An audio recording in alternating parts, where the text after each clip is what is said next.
Hello everyone and welcome back to UGC NET mentor. I hope you are doing well guys. जैसा कि आप सभी को पता है, हम यहाँ पे कवर कर रहे हैं important topics for UGC net paper 1 through important topic series. इस सीरीज की आज क्लास नंबर 9 है। इससे पहले 8 क्लासेस ऑलरेडी हो चुकी हैं।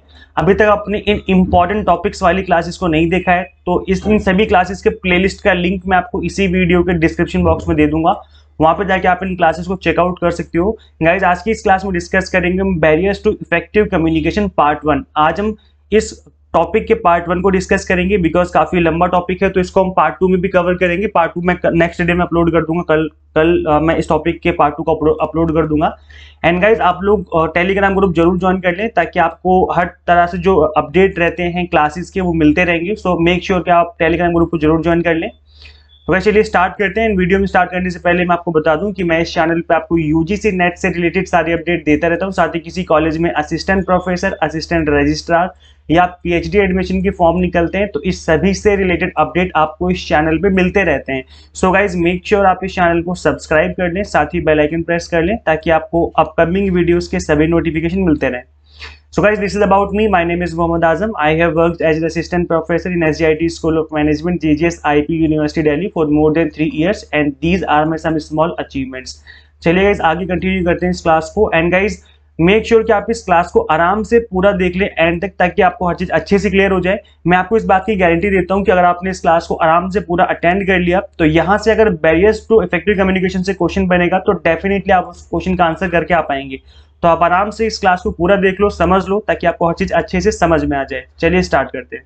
So guys, first of all let's understand कि बैरियर्स ऑफ कम्युनिकेशन होता क्या है, बैरियर्स टू इफेक्टिव कम्युनिकेशन क्या होते हैं। अच्छा, पहले मैं आपको इतना बुकिश लैंग्वेज में समझाऊं, मतलब रिटन लैंग्वेज में, पहले मैं बता दूं कि इफेक्टिव कम्युनिकेशन का मतलब होता क्या है। व्हाट इज इफेक्टिव कम्युनिकेशन, क्या मतलब होता है आपके अकॉर्डिंग कि कम्युनिकेशन इफेक्टिव कब होती है। मैं इसके बारे में पहले भी बात कर चुका हूं कि कम्युनिकेशन का मतलब होता है, अगर हम बात करें सिंपल कम्युनिकेशन की, तो इसका मतलब होता है कि जो भी आप मैसेज है या जो आपके पास आइडिया है आप उसको कन्वे करना चाहते हो। मतलब ए के पास कोई मैसेज है, कोई आइडिया है, वो एक बी कोई पर्सन है उसको बताना चाहता है कि इसके दिमाग में क्या चल रहा है, ये क्या कहना चाहता है। तो जब आप बी को कम्युनिकेट कर देते हो, मतलब बता देते हो उसको, तो इसको हम कम्युनिकेशन कहते हैं, सिंपल। अब इफेक्टिव कम्युनिकेशन क्या होता है। इफेक्टिव कम्युनिकेशन का मतलब होता है कि जो ए बताना चाहता था वो बी समझ गया, उसी सेंस में समझ गया जिस सेंस में ए कहना चाहता था। जैसे फॉर एग्जांपल, ए ने बोला कि पानी जो आप पीना चाहते हो वो पानी गर्म है, ठीक है, ऐसे बोला कि पानी गर्म है, जो आप पीना चाहते हो, जो ग्लास में पानी आपके वो पानी गर्म है। बी को लगा कि ग्लास में पानी है, बस उसने इतना ही सुना कि ग्लास में जो है वो पानी है। तो ये आपका इफेक्टिव कम्युनिकेशन नहीं हुआ, क्योंकि ए कहना चाहता था कि जो ग्लास में पानी है वो गर्म है। तो जब बी ये एग्जैक्ट यही वर्ड समझ जाएगा कि जो पानी है ग्लास में वो गर्म है, तभी कहा जाएगा कि इफेक्टिव कम्युनिकेशन हुआ है। जब तक ये चीज इसको क्लियर नहीं हो जाएगी कि इसमें गर्म पानी है, इसमें गर्म पानी है और ऊपर से वो पानी गर्म है, तब तक इसको इफेक्टिव कम्युनिकेशन नहीं माना जाएगा। समझ रहे हैं आप लोग क्या क्या बोला जा रहा है। मैं इसको इफेक्टिव कम्युनिकेशन को इस तरीके से बता रहा हूं जिस तरीके से आप लोग समझ रहे हैं। आई थिंक आप लोग समझ ही गए होंगे कि जो मैसेज कन्वे करना चाहते हैं हम, और वो मैसेज आपको कन्वे हो जाता है उसी सेंस में जिस सेंस में मैं आपको समझाना चाहता हूं, तभी कहा जाएगा कि इफेक्टिव कम्युनिकेशन हो गया है। समझ रहे हैं, तो इसी को कहा जाता है इफेक्टिव कम्युनिकेशन। तो अब गाइज, अब हम समझ लेते हैं कि एक ऐसी लैंग्वेज में जो कि आपके बुक वगैरह में लिखी होती है, फिर आप देख सकते हैं कहीं पर, जो कि मतलब ऐसे बुकिश लैंग्वेज होती है। So when process of communication does not get completed effectively due to lack of attention, interest, distraction or irrelevance to the receiver or difference in perception and viewpoint। अब ये जितने भी यहाँ पे वर्ड्स लिखे हैं, इसमें से किसी भी वजह से अगर मैसेज जो है वो सही से कम्युनिकेट नहीं हो पाता है तो उसको कहा जाएगा कि इफेक्टिव कम्युनिकेशन नहीं हो पाया और देयर वाज अ बैरियर, एक बाधा आ गई जिसकी वजह से कम्युनिकेशन कंप्लीट तरीके से, प्रॉपर तरीके से नहीं हो पाया। तो बाधा किस फॉर्मेट में हो सकती है, वो हो सकता है लैक ऑफ अटेंशन, मतलब जो सुनने वाला पर्सन था उसका ध्यान ही नहीं था। जैसे मैं आपको समझा रहा हूं, आपका ध्यान ही नहीं है, आपका ध्यान कहीं और है, तो क्या होगा, आप समझ ही नहीं पाएंगे कि क्लास में क्या समझाया जा रहा है, आपको क्या समझाया गया इस क्लास में, यस और नो। तो यहाँ पर इसको इफेक्टिव कम्युनिकेशन नहीं माना जाएगा, बिकॉज आपको चीजें समझ में नहीं आई, बिकॉज आपका अटेंशन नहीं था, आपका जो ध्यान की कमी थी आपके अंदर, आप ध्यान नहीं लगा पाए क्लास में। समझ रहे हैं आप लोग? तो ये क्या है, आपका बैरियर कहलाएगा। नेक्स्ट आपका इंटरेस्ट। अब इंटरेस्ट होता है रुचि, आपकी रुचि नहीं है उस चीज में जो मैसेज आपको कम्युनिकेट किया जा रहा है, तो आप उस चीज को समझ ही नहीं पाएंगे। इसका एक बहुत अच्छा एग्जांपल ये है कि कई बच्चे ऐसे होते हैं जिनको हिस्ट्री पसंद नहीं होती, कई बच्चे ऐसे होते हैं जिनको मैथ पसंद नहीं होती है। तो मैथ की क्लास में अगर आपको मैथ पसंद नहीं है और मैथ की क्लास हो रही है, तो ऐसे में आपको चीजें समझ में नहीं आएंगी कि क्या समझा रहे हैं सर। क्यों? क्योंकि आपका इंटरेस्ट ही नहीं है उस चीज में। ये सुनो, ऐसा होता ही नहीं होता। तो इसको कहा जाएगा बैरियर टू इफेक्टिव कम्युनिकेशन। अब वो मैथ के टीचर कितना भी अच्छा क्यों ना पढ़ा ले, लेकिन अगर आपका खुद का इंटरेस्ट नहीं है तो आपको चीजें समझ में नहीं आने वाली। तो ये एक बहुत बड़ा बैरियर होता है कि आपका इंटरेस्ट है भी उस चीज में या नहीं है। नेक्स्ट है आपका डिस्ट्रैक्शंस। आपके दिमाग में बहुत सारे डिस्ट्रैक्शंस भी आ जाते हैं, कई बार कई तरह तरह के डिस्ट्रैक्शंस हो सकते हैं। लाइक अगर आप इमोशनल सही नहीं हो, आपके घर में कुछ प्रॉब्लम चल रही है, पैसों को लेके कोई प्रॉब्लम है, या कोई दूसरी तरह की डिस्ट्रैक्शन है आपकी लाइफ में जिससे कि आप थोड़ा डिस्टर्ब हो, तो ये सब क्या है, डिस्ट्रैक्शंस होती हैं जिसकी वजह से आप पढ़ाई में दिमाग नहीं लगा पाते। जैसे ऑफलाइन क्लासेस होती हैं, तो जैसे कोई क्लास भरी हुई है, सर पढ़ा रहे हैं, यहाँ पर बच्चे बहुत सारे बैठे हुए हैं, किसी अच्छी मतलब सुंदर लड़की ने जैसे क्लास में एंट्री मारी, सारे लड़कों का ध्यान उधर चला जाता है। तो ऐसे में क्या हो गया, अब सर आगे जब पढ़ाएंगे तो लड़कों का ध्यान ही नहीं होगा कि सर क्या पढ़ा रहे हैं, उनका ध्यान उधर चला गया। जैसे कि ये क्या हो गया, इसको डिस्ट्रैक्शन कहा जाएगा। तो ये भी आपके कम्युनिकेशन का एक बैरियर है, जहां पर चीजों को कम्युनिकेट किया जा रहा है लेकिन आपको चीजें समझ में नहीं आती क्योंकि आपका ध्यान भटक चुका है। यहाँ पर इररिलेवेंस टू द रिसीवर और difference in perception and viewpoint. Perception क्या होता है guys, irrelevance to the receiver. Receiver के लिए कोई मैसेज इररिलेवेंट था तो उसने ध्यान ही नहीं दिया उस चीज की तरफ। जैसे सपोज करो आपको मेल आते होंगे बहुत सारे, मैं मतलब ऐसे नाम नहीं लूंगा, आपको पता होगा कि अगर आप यूजीसी नेट की प्रिपरेशन कर रहे हो तो आपको डिफरेंट डिफरेंट ऑर्गेनाइजेशन से मेल आते हैं कि आप हमें ज्वाइन कर लो, आप हमारी क्लासेस को अटेंड करना स्टार्ट कर लो। ऐसे बहुत सारे डिफरेंट डिफरेंट ऑर्गेनाइजेशन जो कि आपको मेल करते होंगे। लेकिन अगर आपने हमारे इस क्रैश कोर्स को ज्वाइन कर लिया, ऑलरेडी आप क्लासेस अटेंड कर रहे हो, तो वो जो मैसेजेस आपके लिए इररिलेवेंट है, सो इररिलेवेंट टू द रिसीवर। अब आप उनके मेल को खोल के नहीं देखोगे कि आपको लगेगा कि तो टाइम वेस्ट है, क्यों, हम तो ऑलरेडी क्रैश कोर्स ज्वाइन कर चुके हैं और सर यहाँ पे अच्छा पढ़ा रहे हैं, तो हम किसी और को ज्वाइन क्यों करें। तो ये जो आपका मैसेज आपको आया है, जो कि मेल के थ्रू आया है, फिर मैसेज के थ्रू आया है, वो आपके लिए इररिलेवेंट है, तो आप उस पर ध्यान ही नहीं देंगे, है ना। तो ये भी जो कम्युनिकेशन था, जो उस ऑर्गेनाइजेशन ने आपके साथ कम्युनिकेशन करने की कोशिश करी, वो इफेक्टिव नहीं हो पाई बिकॉज आपके लिए वो मैसेज इररिलेवेंट था। नेक्स्ट आपका डिफरेंस इन परसेप्शन। अब परसेप्शन का मतलब होता है व्यू पॉइंट, मतलब आपका जो दृष्टिकोण है, चीजों को धारणा और दृष्टिकोण की जो आपके नजरिए होते हैं, जो चीजों को देखने का नजरिया होता है, उसकी वजह से भी कई बार कम्युनिकेशन में प्रॉब्लम आ जाती है। इन सभी पॉइंट्स को हम समझेंगे, बहुत डिटेल में बात करेंगे आज की इस क्लास में। सो गाइस डोंट वरी, अभी जस्ट मैं आपको डेफिनेशन समझा रहा हूँ कि ये होता क्या है। So physical disabilities such as hearing problem, आपको सुनने की प्रॉब्लम हो जाती है जिसकी वजह से आप चीजों को सही से कम्युनिकेट नहीं कर पाते हो, मतलब जो पर्सन है वो सही से नहीं सुन पाया। स्पीच डिफिकल्टीज होती है लोगों को, कई बार लोग हकला के बोलते हैं, है ना, और कई बार चीजों को अच्छे से क्लियर तरीके से नहीं बोल पाते हैं, जिसकी वजह से आपका जो कम्युनिकेशन है वो कंप्लीट हम कह सकते हैं इफेक्टिव नहीं हो पाता है। Physical barrier to non verbal communication, और नॉन वर्बल कम्युनिकेशन में भी प्रॉब्लम हो जाती है। कई बार लोग गलत तरीके से मतलब निकाल लेते हैं आपके साइन का, जो सिंबल्स होते हैं। तो कहने का मतलब है कि जो मैसेज है वो कम्युनिकेट करने की कोशिश की गई, बट अंडरस्टैंडिंग उसकी नहीं हो पाई।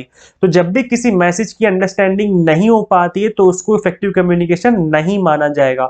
अगर मैसेज भेजा गया और वो अंडरस्टैंड हो गया, मतलब समझ में आ गया कि बोला क्या जा रहा है, तो कहा जाएगा कि हाँ भाई चीजें जो है वो ठीक हो गई हैं और जो आपका कम्युनिकेशन है वो कंप्लीट हो गया है। ठीक है, समझ में आ गया होगा आई थिंक आप लोगों को जो डेफिनेशन थी। अब हम जल्दी से फटाफट से इस क्लास में हम समझेंगे कि बैरियर्स क्या होते हैं कम्युनिकेशन की, बिकॉज ये आपके एग्जाम के पर्पज से काफी इंपॉर्टेंट है। तो जल्दी से डिस्कस करते हो। यहां से गाइस बिलीव मी 99% चांस है कि एग्जाम में क्वेश्चन बनेगा ही बनेगा। आप अपने प्रीवियस ईयर के पेपर उठा के देख लो, वहां पर मोस्ट ऑफ द टाइम यहां से क्वेश्चन बने कि बैरियर्स क्या होते हैं कम्युनिकेशन के, और कई बार इनके एग्जांपल्स के थ्रू पूछ लेते हैं। जैसे आपसे पूछ लिया सोशल रिलीजियस बैरियर क्या होते हैं कम्युनिकेशन, क्या एग्जांपल दे दिया, आपसे पूछ लिया बताओ ये कौन सा बैरियर है। तो इस तरीके से बहुत ही इंपॉर्टेंट क्लास है। कहने का मतलब है कि आप ध्यान से सुनना कि कौन कौन से बैरियर हम डिस्कस करने वाले, इनको रट लो, याद कर लो, दिमाग में बिठा लो, कुछ भी कर लो, लेकिन चीजें आपको याद हो जानी चाहिए। आप जल्दी से फटाफट से आप एक बार लिस्ट एक बार देख लेते हैं, हम लोग गो थ्रू कर लेते हैं, फिर एक एक करके समझते हैं। पहला आपका linguistic barrier, psychological barrier, emotional barrier, physical barrier to communication, cultural barrier of communication, attitude barrier, perception barrier, technological barrier and socio religious barrier. ये सोशियो रिलीजियस मैंने अलग से एक्सप्लेन कर दिया है, ये इसका पार्ट मैंने नहीं रखा है, ये मैंने अलग से डाल दिया है, ठीक है। सो सोशियो रिलीजियस बैरियर जो है इसके नीचे आ जाएगा, ठीक है। हम हिंदी में देखें तो भाषाई बाधाएं, मनोवैज्ञानिक बाधाएं, भावनात्मक बाधाएं, संचार के लिए भौतिक बाधाएं, संचार की सांस्कृतिक बाधाएं, मनोवृत्ति बाधाएं, धारणा बाधाएं, तकनीकी बाधाएं और सामाजिक धार्मिक बाधाएं जो थी मैंने अलग से इसका पॉइंट बना दिया है, जिसको हम अभी डिटेल में समझेंगे। तो ये कुछ ऐसे बैरियर हैं जो कि आपके कम्युनिकेशन प्रोसेस को इफेक्टिव बनाने में प्रॉब्लम क्रिएट करते हैं। तो चलिए जल्दी से फटाफट से समझ लेते हैं सभी पॉइंट्स को हम। So first point is linguistic barrier. What is linguistic barrier? The language barrier is one of the main barrier that limit effective communication. Guys देखो, जब भी हम बात करते हैं we have to use language, चाहे वो इंग्लिश हो, हिंदी हो, उर्दू हो या कोई अदर लैंग्वेज हो, हमें एक ना एक लैंग्वेज का यूज करना ही होता है so that we can communicate. हम चीजों को एक्सप्रेस करते हैं, अपने आइडियाज को, अपने मैसेजेस को, चीजों को हम अपने आइडियाज को वर्ड्स की फॉर्मेट में कम्युनिकेट करते हैं। So there must be a language, minimum एक लैंग्वेज तो आपको आनी ही चाहिए जिससे आप चीजों को कम्युनिकेट कर पाए, अगर आप वर्बल कम्युनिकेशन की बात करें। So language is most commonly employed tool of communication. तो एक तरीके से एक टूल है चीजों को कम्युनिकेट करने का। So the fact that each major region has its own language is one of the barrier to effective communication. हर रीजन की, हर कंट्री की अलग अलग लैंग्वेज होती है, तो इस वजह से हमें चीजों को कम्युनिकेट करने में प्रॉब्लम आती है। जैसे फॉर एग्जांपल हम अगर इंडिया में रहते हैं तो हमें हिंदी बहुत अच्छे से आती है, and if we want to communicate to the US, अगर हमें यूएस में या फिर किसी ऐसे देश में कम्युनिकेट करना है जो कि यूरोप में है, तो वहां पर आपको अंग्रेजी आना जरूरी है, आपको इंग्लिश की नॉलेज होनी जरूरी है। अगर आपको इंग्लिश नहीं आती so that you can not communicate, आप कम्युनिकेट नहीं कर पाओगे बिकॉज आपको वहां की लैंग्वेज नहीं आती है। ऐसे ही इसका अपोजिट ले लें कि यूएसए से कोई पर्सन आता है इंडिया में, तो वो हिंदी नहीं जानता है, अगर उसको नहीं आती है, so that person can not communicate, वो हमसे कम्युनिकेट नहीं कर पाएगा और जो हमारे कम्युनिकेशन है वो इफेक्टिव नहीं हो पाएगा। सो एक बहुत बड़ा बैरियर होता है लैंग्वेज का जो बैरियर है, बिकॉज हर एक कंट्री की अलग अलग लैंग्वेज होती है, इंग्लिश, फ्रेंच, स्पेनिश, तुर्किश, और आपको पता होगा। तो गाइज ऐसे में जो हम कम्युनिकेशन करते हैं वो हमारे लिए एक लैंग्वेज बहुत बड़ी प्रॉब्लम क्रिएट करता है। तो क्या करें इसके लिए, ओवरकम कैसे करें? ओवरकम हम कर सकते हैं लैंग्वेज को सीख करके। हमें कुछ ऐसे वर्ड सीखने जरूरी है जहां पे आप जा रहे हो या फिर जिनसे कम्युनिकेट करने जा रहे हो, जो कि ऐसे वर्ड्स जो कि बहुत जरूरी हैं कम्युनिकेशन में। ओके, सो गाइज अभी हम लोग समझते हैं next barrier, that is psychological barrier. अब साइकोलॉजिकल बैरियर क्या होता है, जिसको हिंदी में कहते हैं मनोवैज्ञानिक बाधाएं। There are various mental and psychological issues that may be barriers to effective communication. Some people have stage fear, speech disorder, phobia, depression, etc. Guys आप सभी को पता होगा कि सभी के साइकोलॉजी जो है, मतलब जो आपका मनोवैज्ञानिक स्थिति सभी की अलग अलग हो सकती है। किसी को स्टेज के ऊपर बोलने में डर लगता है, कोई स्पीच डिसऑर्डर होते हैं, मतलब सही से नहीं बोल पाते हैं लोग, फोबिया होता है, डरते हैं लोग, डिप्रेशन में अगर रहते हैं तो चीज़ों को सही से कम्युनिकेट नहीं कर पाते हैं। तो आपको पता होगा, जैसे इस पिक्चर में आपको दिख रहा होगा, कुछ लोग अच्छे मतलब हंस रहे हैं, कुछ कॉमेडी वाले मूड में, कुछ सोच रहे हैं, कुछ नाराज है, कुछ सैड है, कुछ ज्यादा फनी मूड में, इस तरीके से। तो जो साइकोलॉजी है, मतलब हमारा जो मनोवैज्ञानिक स्थिति हमारे दिमाग की, हमारे बॉडी की, वो अलग अलग हो सकती है अलग अलग पर्सन की, जिसकी वजह से कम्युनिकेशन की प्रॉब्लम हो जाती है। कभी कभी आप गौर करना, अगर आप अपनी मम्मी से बात कर रहे हो और मम्मी से बात करते करते आप कुछ ऐसी बातें बोल देते हो क्योंकि मतलब आप कुछ फनी बात बोल रहे हो, लेकिन मम्मी आपके ऊपर गुस्सा करने लग जाती है। क्यों? क्योंकि वो थोड़ी अंदर से चिड़चिड़ी होती है। तो ऐसे में क्या है कि वो उस सिचुएशन में जहां पर वो कम्युनिकेट नहीं करना चाहती आपसे उस तरीके से, बट आप उनको फनी तरीके से मतलब हंसा करके बात कर रहे हो, तो ऐसे में ना चीजें सही से कम्युनिकेट नहीं हो पाती हैं। फिर मम्मी की चप्पल आ जाती है कि बड़े, मम्मी की डांट पड़ जाती है।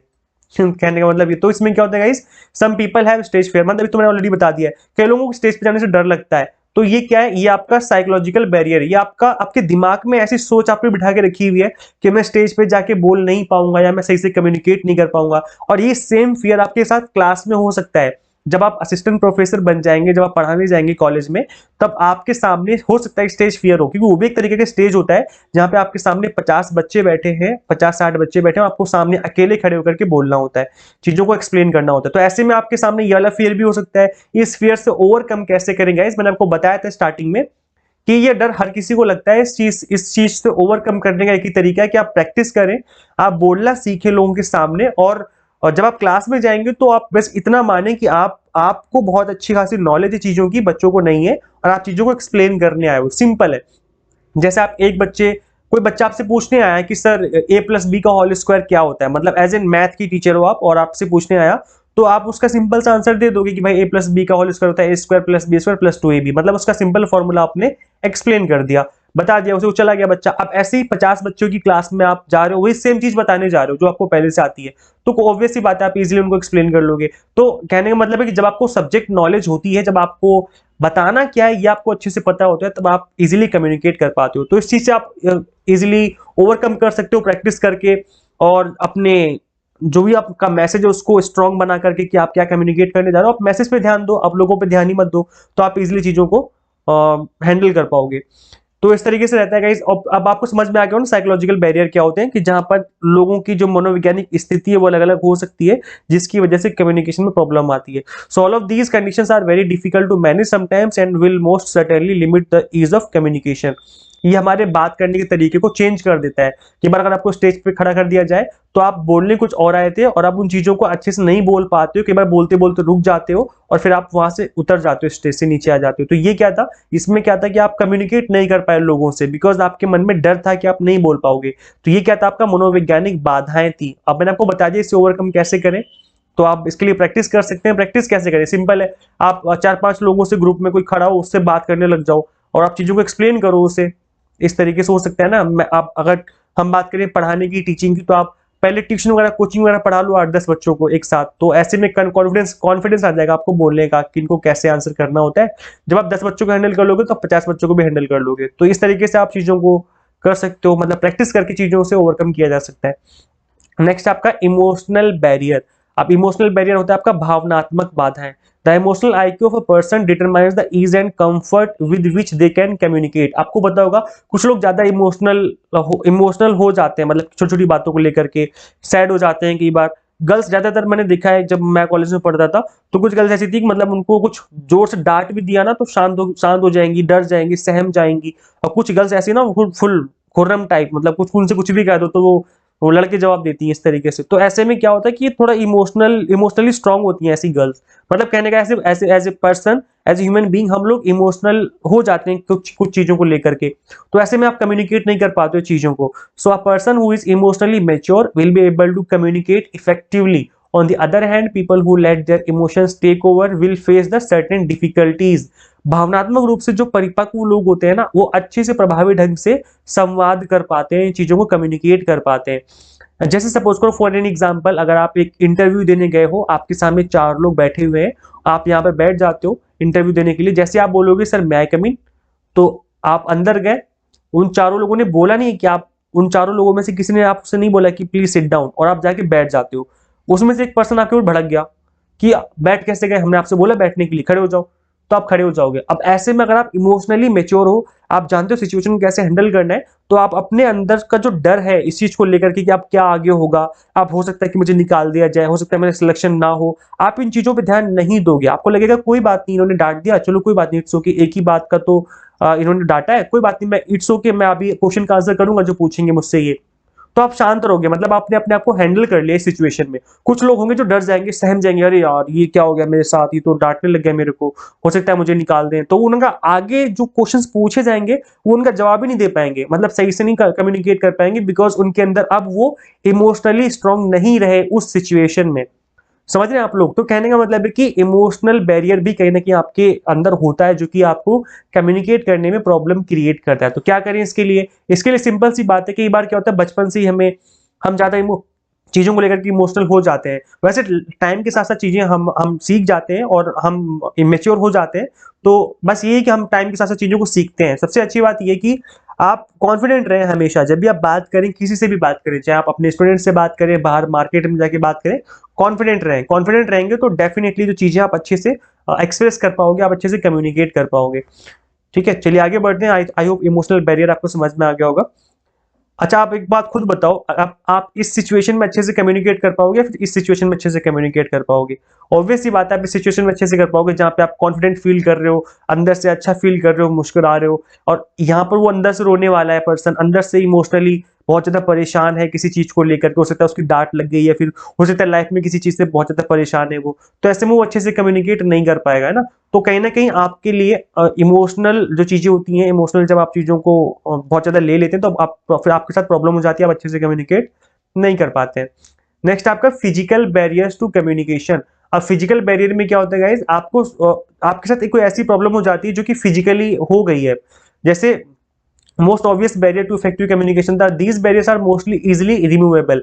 इनको हम रिमूव कर सकते हैं, मतलब इनसे ओवरकम किया जा सकता है, इनको हम ठीक कर सकते हैं। जैसे नॉइस की प्रॉब्लम, नॉइस होने लग जाए, सपोज करो डीजे बजने लग जाए आपके घर के बगल में, तो इसकी वजह से आप कम्युनिकेट नहीं कर पाओगे, चीजें नहीं समझ पाओगे क्या चल रहा है, तो ये नॉइस की प्रॉब्लम हो जाएगी। इसको ठीक किया जा सकता है, मतलब डीजे बंद करवा दो, क्लोज डोर, डोर क्लोज है, तो सपोज करो मैं दूसरे रूम में हूं और आपकी मम्मी जिससे आप कुछ बात करना चाहते हो वो किसी दूसरे रूम में है, आप यहां से कुछ बोलोगे उनको सुनाई नहीं देगा, तो ये क्या है, आपके डोर जो है वो क्लोज थे, इस वजह से आप नहीं सुन पाए कि क्या बोला जा रहा है, तो आप डोर ओपन कर दो, आपने रिमूव कर दिया, आप ठीक हो जाओ, मतलब इस कम्युनिकेशन को ठीक किया जा सकता है। फॉल्टी इक्विपमेंट, जैसे सपोज को टेलीफोन ही खराब था और आपसे बोला गया कि इससे इस टेलीफोन से कॉल पे बात करके आपको सेल्स करनी है, तो आप चीजों को एक्सप्लेन नहीं कर पाओगे, आप कैसे सेल जनरेट करोगे क्योंकि आपका फोन ही ठीक नहीं है।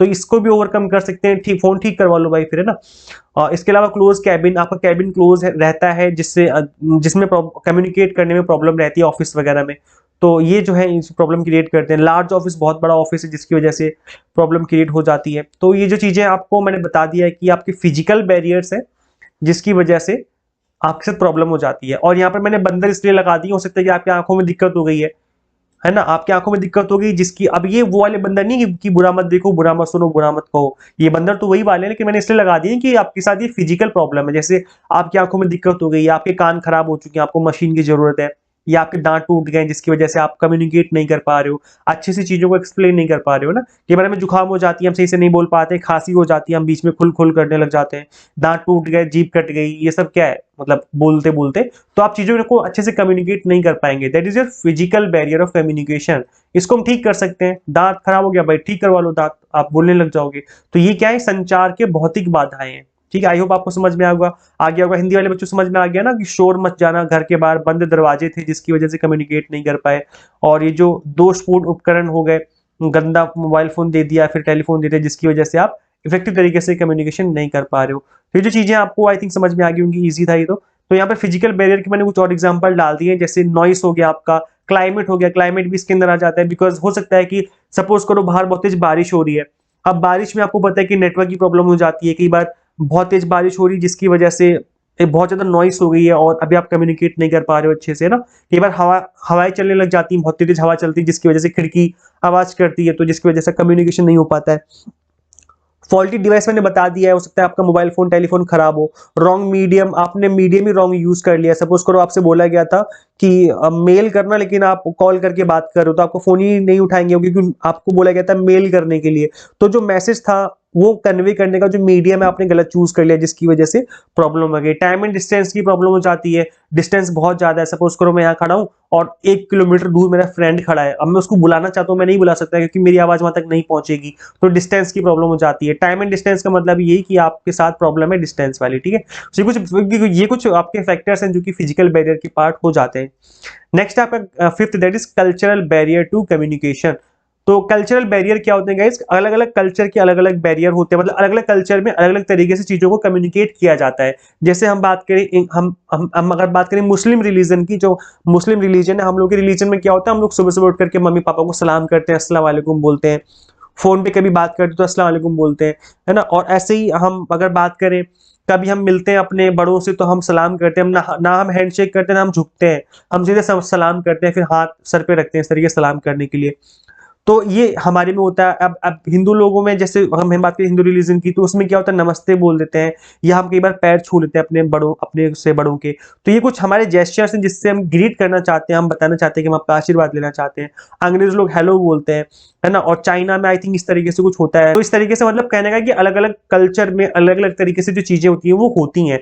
तो कम्युनिकेशन का जो हमारा तरीका है, जो ग्रीट करने का तरीका है, वो अलग अलग हो जाता है अलग अलग कल्चर में जाकर के। जैसे हम बात करें एनिमल के कल्चर की, तो एनिमल के कल्चर में डॉग डॉग क्या करता है, भाव भाव करता है, बार्क करता है, भौंकता है, जबकि बिल्ली म्याऊं म्याऊं करती है ना। तो इनका आपस में कम्युनिकेशन का जो की प्रॉब्लम हो सकती है, समझ रहे हैं आप लोग। तो एनिमल का जिस मैंने एग्जांपल डाल दिया है, आप हम एज एन इंसानों के बारे में बात करेंगे यहाँ पर। तो कल्चरल बैरियर का मतलब होता है कि अलग अलग हमारे कल्चर होते हैं जिसकी यही जो मैंने यहाँ पर दिखाया ना आपको डायग्राम के थ्रू, यही मैं आपको एक्सप्लेन करूंगा यहाँ पर आपको एज एन रिटन लैंग्वेज में। सो कल्चरल बैरियर ऑफ कम्युनिकेशन क्या होते हैं? Different culture of different meaning for several basic value of society. सभी का ड्रेसिंग सेंस अलग होता है। जैसे आपको पता होगा हिंदू लोग ज्यादातर साड़ी वगैरह पहनते हैं, सलवार कुर्ता पहनते हैं। मुस्लिम लोग क्या करते हैं? सलवार कुर्ता सलवार कमीज पहनते हैं, और एज ए मैन हम लोग कुर्ता पजामा पहनते हैं। और अगर हम बात करें अगर हिंदू रिलीजन की, तो वहाँ पर पंडित जी लोग जो थोड़ा धोती वगैरह पहनते हैं। तो ये सब इस तरीके से रहता है, अलग अलग तरीके से जो ड्रेसिंग सेंस रहता है। रिलीजन जो है और लैक ऑफ देम, रिलीजन्स और lack of them, food drinks अलग अलग होते हैं। पेट्स एंड जनरल बिहेवियर जो होता है लोगों का अलग अलग हो जाता है, अलग अलग कल्चर से ना। आपको पता होगा कि कुछ लोग की ड्रिंक्स अलग होते हैं, फूड अलग होते हैं, खाने पीने का जो तरीका है वो अलग हो जाता है अलग अलग कल्चर में। तो अलग अलग तरीके से हमें कम्युनिकेशन भी हमारा उनके अकॉर्डिंग हो जाता है।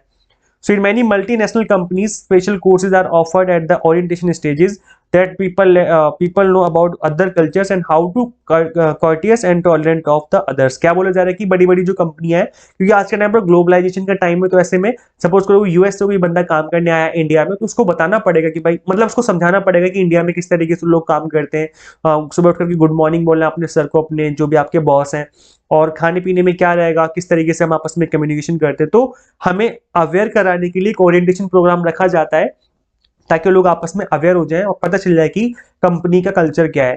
तो इस तरीके से जो है चीजें हम इन चीजों से ओवरकम करते हैं, ओरिएंटेशन प्रोग्राम रखते हैं। आपको पता होगा कॉलेजेस में भी ओरिएंटेशन प्रोग्राम होते हैं, जिससे उसमें जनरली यही होता है कि बताते हैं कि भाई कॉलेज में क्या क्या चल रहा है, बच्चे कॉलेज में अभी तक कॉलेज की अचीवमेंट्स क्या रही हैं, बच्चों ने क्या अचीव किया है, और फर्दर आपकी पढ़ाई किस तरीके से आगे कराई जाएगी। मतलब एज एन इंट्रोडक्शन पार्ट रहता है, ताकि आपको समझ में आए कि कॉलेज है क्या।